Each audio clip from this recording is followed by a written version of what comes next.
Hey guys, just waiting on a few more to join in this recording. There we go. Okay, everyone, mind your language. We're going live. Actually, no, for this one, holy shit, what a bloody nightmare, eh? With this Taupo 70.3 decision. I mean, it's not really the race's decision. It was forced upon them, which is a real shame. And you know, I was even talking to the organisers about 3 or 4 weeks ago, and they were still really looking forward to putting a race on. So I feel for them, because it's you know, especially with the course change that they brought in, which was really exciting, and I was really looking forward to that. And you know, everyone I'd spoken to was looking forward to it, and now we don't get to do it, but next year we will, obviously. So it's a real shame, but you know, we're pretty resilient athletes. We've been through this before. We know what happens, and we just have to focus on the next goal. And at this stage, that next goal is still happening. So let's keep pushing on as it is, and I'm absolutely certain that we'll have races to do from end of December onwards. I'm sure we'll be fine. So with that in mind, I'm going to talk you guys through the next wee block of training, and hopefully everybody's received the email. If you haven't received an email, can you let me know, and I'll go back through the settings and just see why you may have missed out. But the emails went out earlier today with the details on the training plan to upload. And as you could read from that email, it was quite confusing, because there's a few different groups of athletes that fall into the training plan at the moment. So, you know, we got the athletes that were going to do 70.3 in Taupo. We've got the and stopping everything there. We've got the athletes that were doing 70.3 Taupo and then going through to Ironman. We've got the athletes that were just going to do Ironman and not do the 70.3. We've got the athletes that were just going to do the 70.3 in March in Taupo, not the one in December. And then we've got the athletes that were going to do the December 70.3 and the March 70.3. So there's kind of 4 or 5 different groups here. So that's why I wanted to create a training plan that covered all bases. I didn't want anybody to feel like they weren't catered for. And that's, I think that's what we've been able to create.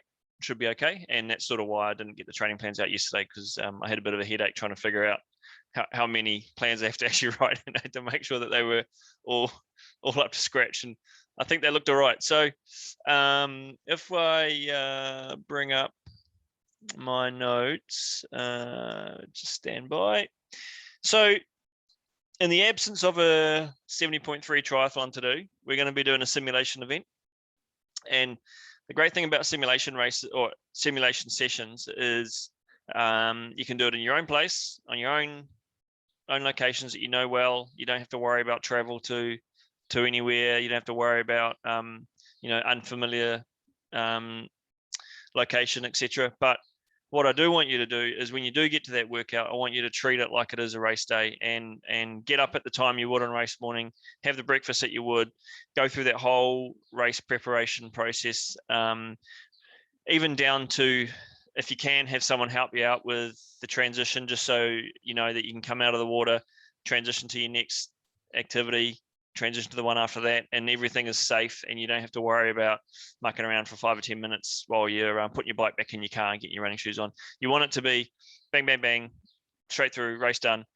Great opportunity to try out all your race kit, your flash wheels, your helmet, your nutrition. A really good opportunity to try your race nutrition, figure out where your spare tires are going to go on your bike, all that sort of stuff, and get into that frame of mind and get to that focus of, I'm doing a triathlon today. I'm doing a race, within reason, of course. If there's traffic, you might have to hold up a little bit, but for the most part, I want you to be able to go through that set, get to the end of it, and go, yeah, I feel like I've really done something pretty full on today. And whilst it may not have been a triathlon that we were looking for, it's pretty close. So we'll talk about that in a minute. But what I want to do is just bring up the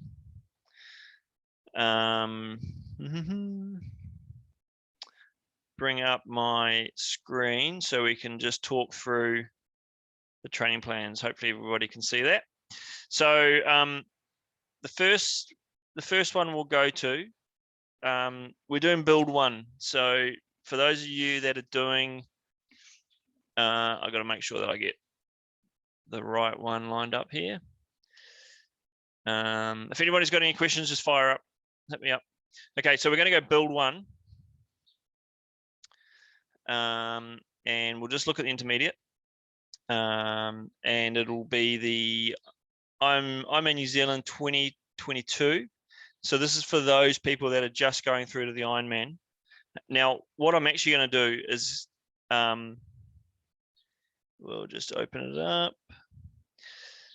I'm giving you guys, even though you may not have been doing the 70.3, I'm still going to give you that simulation session because it's still a great opportunity to go through that race scenario, go through that race practice. And a lot of you may be quite rusty because you haven't had a November triathlon. You're not going to have the December triathlon. So it's a good opportunity to just get into that race brain. Don't worry that it's not specific to the Ironman distance, because some of you might be doing Tauranga half anyway. So it's a good opportunity to get into that routine. But the way this training plan is looking, so again, some similar location of the workouts, but we're going flat big gear work on the Tuesday, followed by easy pace aerobic run in the afternoon.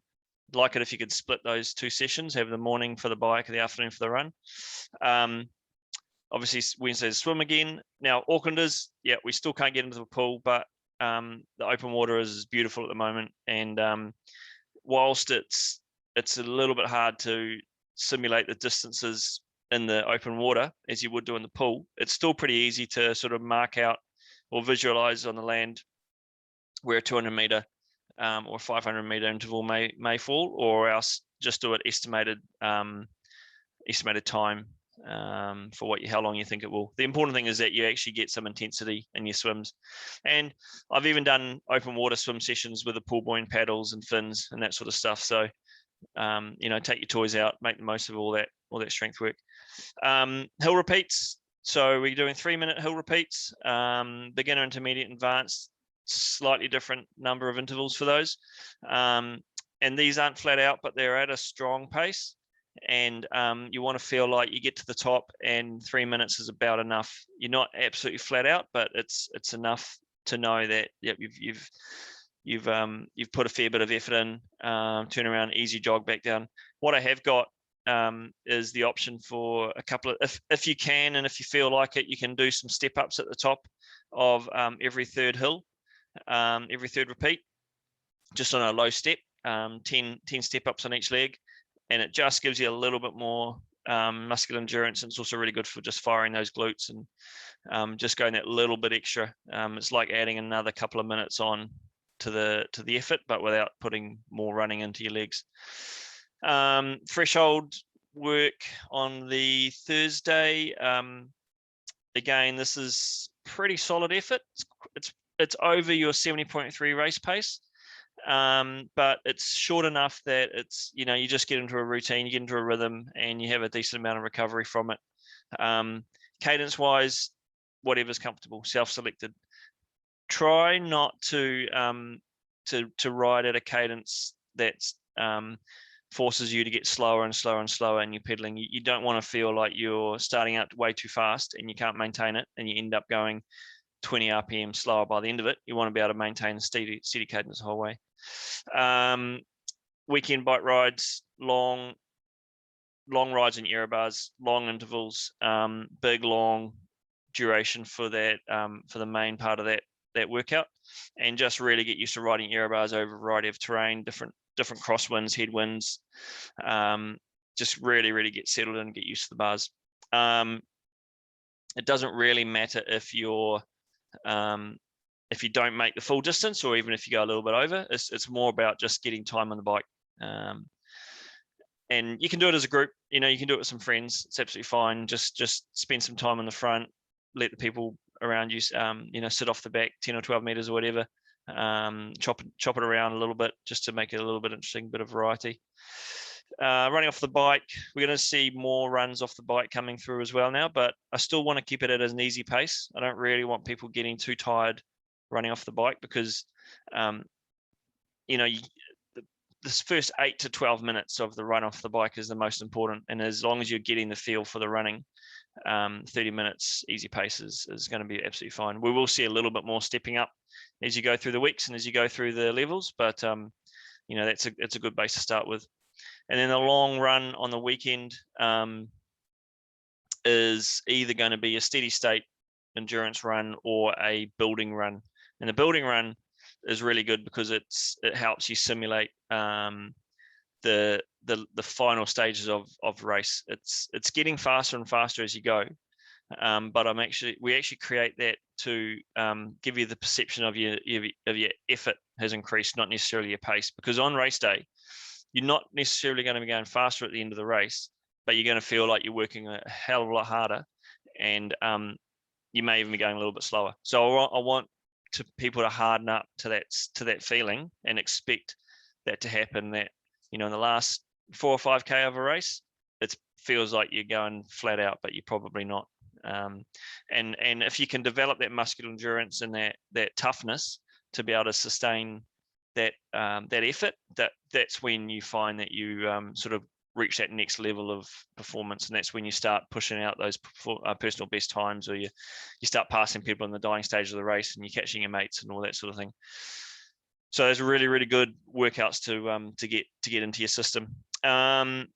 Standard progression through the weeks, and then we get to the final week of the 4-week block, and this is effectively a sort of a taper of sorts into simulation. We'll come back and talk about the simulation in a minute. I just want to go through the other training plans for the rest of the crew. So the other one we'll look at is those who are doing the 70.3 in March, and not the one in December. So that was Ironman NZ 2022 build 1, this one here. So this one, there may not be many people that would follow this plan, because I think a lot of people were expecting to be doing the December race. But this one is very, very similar to a normal 70.3 plan that you've seen in the previous plan. But this week here, what would normally be the simulation week, we've just gone into a fairly typical 4th week of a block, where it's there's still a good amount of work, but it's not with the same intensity, and it's kind of a lower volume week to what you had been doing previously. And the other group that we'll look at, so these are the people, and I know there's a few people who are finishing up at the end of what would have been the 70.3 Taupo. For whatever reason, they won't be carrying on. So I want to give these guys the sense that they're going to be finishing off, which has been a really, really good, solid build. I want them to finish off with what would simulate a race really, really well. So we'll just cruise down to, where am I? Sorry, guys, I just got to find this one.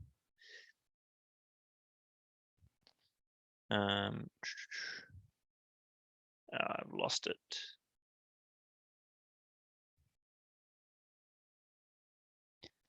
Sorry, bear with. You see, I've written a few training plans. I can't find it. Okay, I might have to go back through. I might not be in.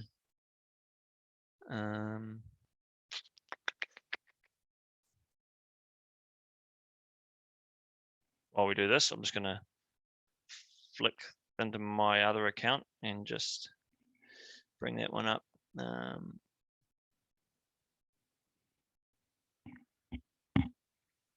I may not have updated that plan correctly to the membership group, so I'll have to do that.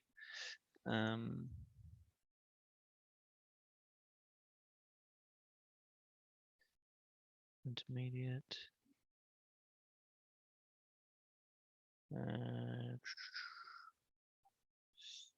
70.3 Taupo 2021.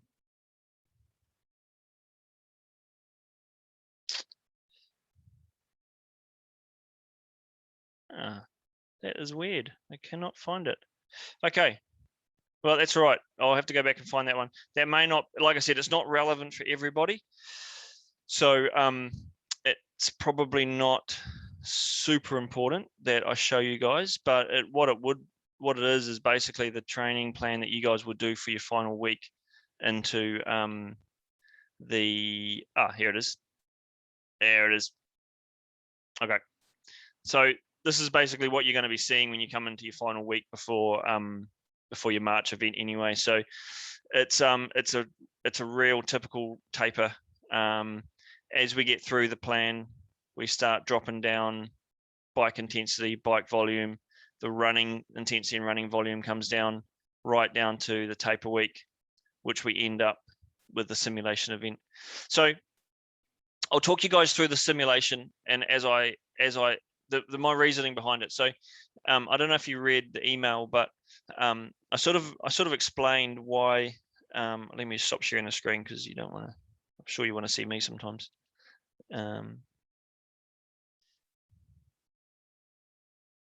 Okay, so the way I did it is I looked at it and thought, well, you can do a swim bike run, and some people may do that. They may be happy just doing 2K swim, 90K bike, 21K run, but what you don't have is the atmosphere of the crowd to lift you that little bit higher, and it's actually really, really hard to go and do a swim session.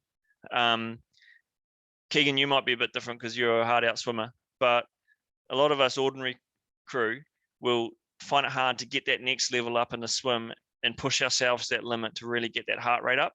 So what we've done is we've created a swim workout that I want you to do either in the pool or the sea, and you can modify it to suit how you're going to do it. And you might have some friends with you, but you're going to go from the swim straight into a run. Now, the reason why we've done that is partly because if you did 21K straight, it kind of hurts your legs quite a bit. And it would mean that you would end up having to take maybe 5, 6, or 7 days off to get over that run. By splitting it, by having a shorter run straight after the swim and a slightly longer run after the bike, you get the same amount of workload. You get the same amount of strain on the body, but you break it up so you don't get that cumulative impact over the course of a 21-kilometer run. Which, if the bike doesn't go perfectly to plan, that 21K run could turn into a bit of misery, and I don't really want that to be what people come away from it with. I don't want people to find that they get to the end of this simulation session and they're completely broken, that they've got to take the week off. I'd rather we split the run, gave you that little bit of recovery and a little bit of relief on the legs, but still knew by the end of it, your cardiovascular system has felt like it's done the work, but your legs aren't too smashed up, which means the next week after, the first week in the next training block, doesn't need to be as much of a recovery week. We can pretty much go straight back into full training, and that bodes well for the coming training and the weeks after. So by splitting it, the other good thing that happens is because your swim may not have had your heart rate elevated quite enough and your intensity may not have been quite enough, by the time you get on the bike, you may have cooled down a little bit, and it's kind of hard to get into your work rate on the bike. By giving you that run immediately before the bike, you can't not start the bike with your heart rate elevated and your cardio system begin to pump. And it's just a really nice way to sort of lead yourself into what's going to be a pretty hard bike ride. So the bike ride itself is broken up into, think about it as 4 30-minute segments. I will come back to it actually so we can have a look.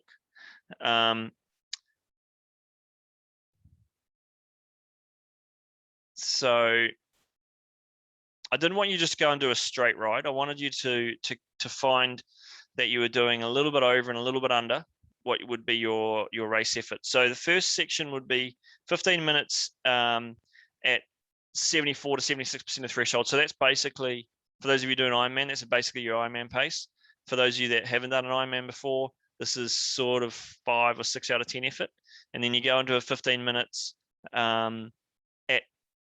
basically at race effort or just under race effort.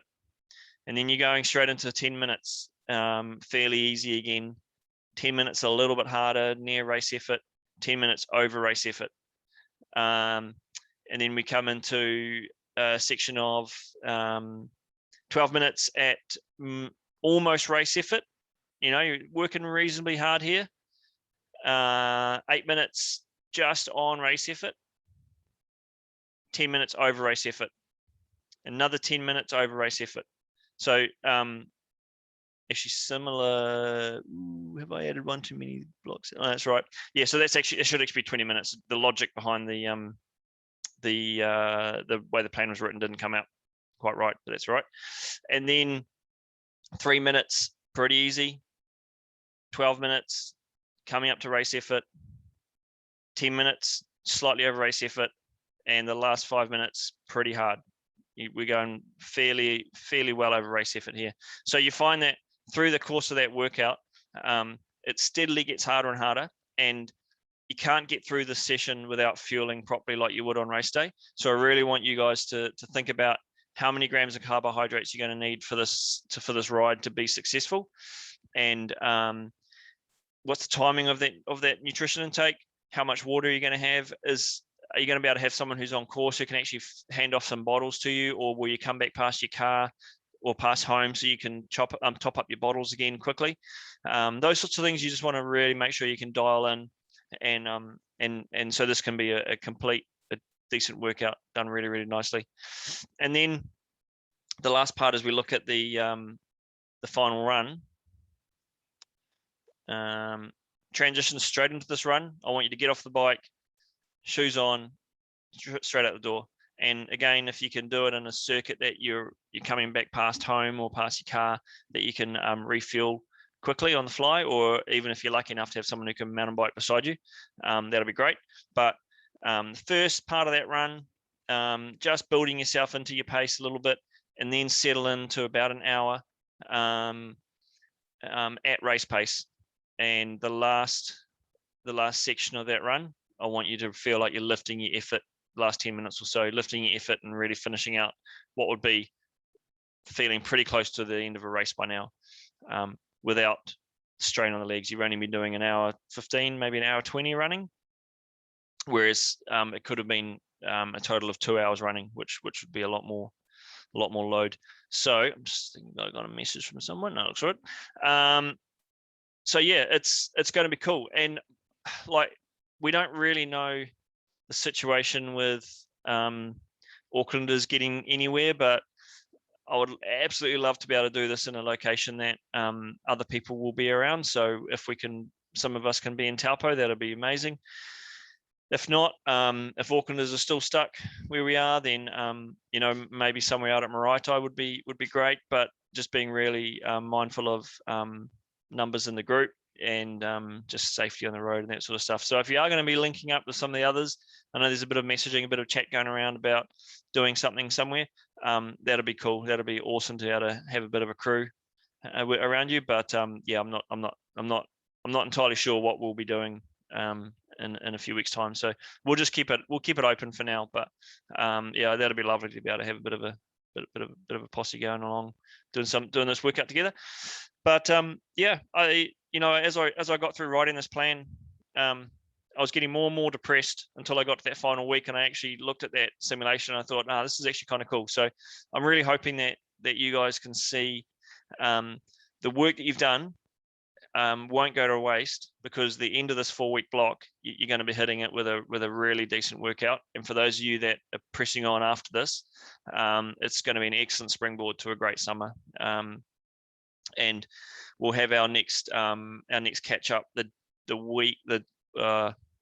next plan will come out on the Monday after that simulation session. So we'll actually have a chat a couple of days before you go into that workout, and we'll be able to confirm details on where we might be doing something or whatever. And that's when you chance for you to ask me some questions, and we'll see how we're going with that. But yeah, hopefully that sort of makes a bit of sense to you guys. Is there any questions where we're at right now? No?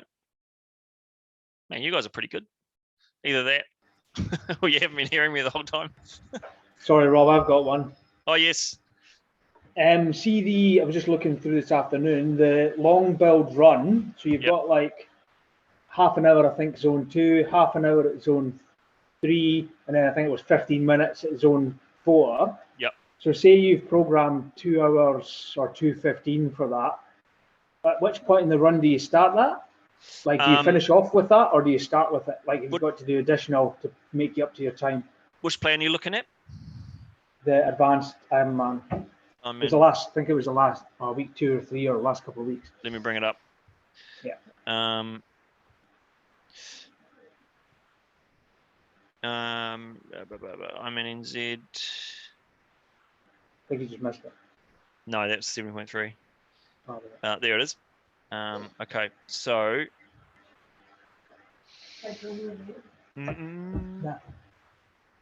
So it's this one here, long build version, 210. Yeah. Yeah.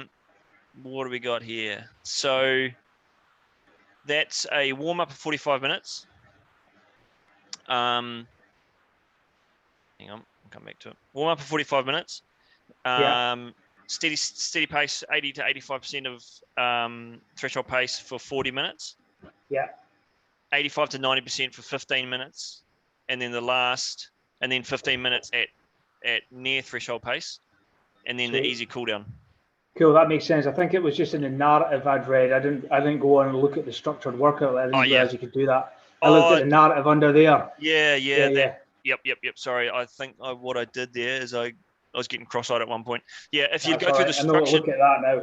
Yeah. You go through the structured blocks, and that would make sense. Actually, do you guys know how to link this to your Garmin calendar so it actually comes up correctly on your watches? I just manually put them in as in Training Peaks. Oh, okay. So I just do it manually. Yeah, that works well. If you wanted to have the stuff come through to your watch directly off the training site, off the Foot Traffic site, then you go through connecting your account to your Garmin Connect app, and it syncs your calendar to your watch, and so it takes the workout off our training plan, puts it onto your watch, so you can follow it that way. But yeah, it's cool. All right, any other questions? Cool, good to go. So what I'll do is I'll like I say, I'll send this recording out later on, and if you had any questions that you can't think of right now, just message me. But you're happy to help, happy to give advice where we need to clarify anything. And yeah, good luck, guys. I will be in touch as we get closer to what could have been race day, and we'll just see how plans go for some sort of training plan. Oh, the other thing I was going to do is those of you that are in Auckland, not this weekend, but the one after, I'm wanting to put on a real beginners swim, bike, run session out at Maraetai, just because we've got quite a few new people who just had a few things that they want to work on, some of the basics around swim, bike, run stuff. So if you're in Auckland and you're new to it, and you've got a few questions and you want to see how we do some of these key aspects of the sport, then just come along to that session. But keep an eye out on the event calendar and the Foot Traffic website once I've just confirmed exactly what time and where we'll do that. But that's a good chance for some of you guys to come along to if you wanted to. As long as it's not over 25 people, we'll be fine. Okay, good to go. We'll catch you guys on the other side. Thanks, Rob. No worries. Thanks, mate. See you guys. Yeah. See ya.